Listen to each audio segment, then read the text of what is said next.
This channel does not promote any violent, harmful, or illegal activities. All content provided by this channel is meant for an educational purpose only. এই মুহূর্তে সবথেকে বড় খবরে নজর রাখবো। তিলোত্তমা ধর্ষণ খুনের দিনে যারা আরজি করে ডিউটি করছিলেন তাদের এবার সিবিআই আবার তলব করলো।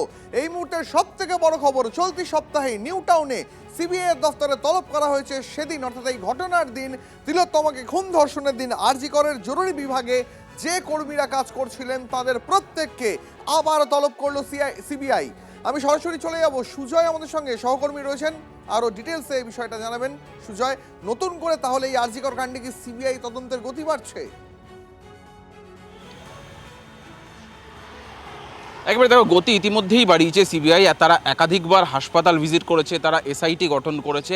এবার তদন্ত একেবারে গোড়া থেকে শুরু হলো, অর্থাৎ তিলোত্তমার তাকে যেদিন ধর্ষণ এবং হত্যা করা হয়েছিল সেই দিনের দিনপঞ্জি, অর্থাৎ তিনি কোথায় কোথায় গিয়েছিলেন, সেই সময় সেই দিনে হাসপাতালে কোন কোন স্টাফরা ছিলেন দায়িত্বে এবং নার্সরা কারা কারা ছিলেন দায়িত্বে, প্রত্যেকের তালিকা আগেই সংগ্রহ করা হয়েছিল। আবার সেই তালিকা সংগ্রহ করে সেই তালিকা অনুযায়ী প্রত্যেককে তলব করা হয়েছে। আমরা জানতে পারছি চলতি সপ্তাহেই তাদেরকে সিবিআই দফতরে, স্পেশাল ক্রাইম ব্রাঞ্চ, সেখানে সিবিআই দফতরে হাজিরা দিতে বলা হয়েছে এবং এবারও নতুন করে তাদেরকে তাদের বয়ান রেকর্ড করা হবে। এবং এই বয়ান রেকর্ড করার পদ্ধতি হলো, তাদের বয়ান রেকর্ড করার আগে তারা যে বয়ান দিয়েছিলেন সেই বয়ানের সঙ্গে প্রত্যেকের বয়ান মিলিয়ে দেখা হবে, ক্রস চেক করা হবে মূলত, যে তাদের পূর্ব বক্তব্যের সঙ্গে এই বক্তব্যের মিল হচ্ছে কিনা। কেন গুরুত্বপূর্ণ ক্রস চেক করা? তার কারণ তিলোত্তমার পরিবার বিশ্বাস করে যে এই ঘটনায় একজনের বেশি অভিযুক্ত রয়েছে এবং তারা বিশ্বাস করে যে প্রমাণ লোপাট করা হয়েছে।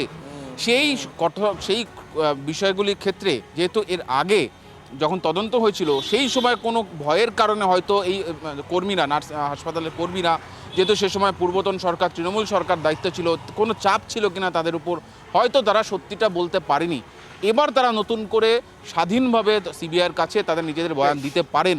সেই বয়ানে যদি দেখা যায় নতুন তথ্য উঠে আসছে, তাহলে পরিবারের অভিযোগটা সত্য প্রমাণ হবে এবং সেইভাবেই তদন্ত আরও এগিয়ে নিয়ে যাবে। ধন্যবাদ সুজয়। টিভি9 বাংলা, সুস্বাস্থ্য 2026। যাদের হাতে আমাদের প্রাণ, তাদের জানাই সম্মান। যে চিকিৎসকরা আমাদের জীবনটাকে ঘিরে রেখেছেন তাদের সম্মান জানাবো আমরা। টিভি9 বাংলা হেলথ কনক্লেভ। পুরস্কার যেগুলো দিচ্ছেন তার জন্য চিকিৎসকরা উদ্বুদ্ধ হয়। স্বাস্থ্য পরিষেবায় সেরার সম্মান।